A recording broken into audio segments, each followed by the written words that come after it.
ಅಬ್ರಾಹಿಮ್ ನನ್ನ ಮೇಲೆ ಕೊಡ್ತಾರೆ 11:15 ಗಂಟೆಗೆ. 10 ಗಂಟೆಗೆ ನುಗ್ಸೋಕಾಶ ನೋಟಿಸ್ ತಯಾರಾಗ್ತದೆ.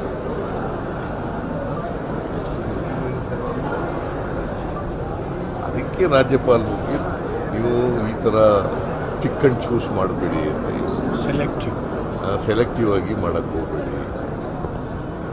ಕಾಂಗ್ರೆಸ್ ಅವರು ರಾಜ್ಯಪಾಲರನ್ನ ರಾಜ್ಯಾದ್ಯಂತ ಪ್ರತಿಭಟನೆಯನ್ನು ಬಿಜೆಪಿ ಮಾಡಿರೋ ಕೆಲಸ ಹೇಳಿದ್ದಾರೆ. ಇದನ್ನು ಹೇಳಿದ್ರೆ ಸರ ಶಶಿಕಲ ಜೊಲ್ಲೆ 21ನೇ ಇಸ್ವಿಯಿಂದ ಅದು ಕಡಿಲ್ಲ,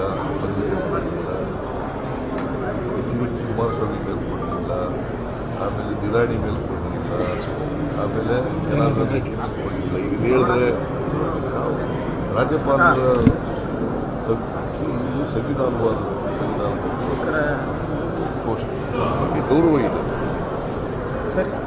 ಈಗ ಅವರು ನಾವೇನು ಹೇಳೋದು, ನೀವು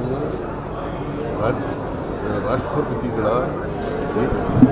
ಅವರಿಂದ ಅವರ ಪ್ರತಿನಿಧಿಯಾಗಿ ಕೆಲಸ ಮಾಡಿ, ಕೇಂದ್ರ ಸರ್ಕಾರದ ಪ್ರತಿನಿಧಿಯಾಗಿ ಕೆಲಸ ಮಾಡ್ತಾರೆ.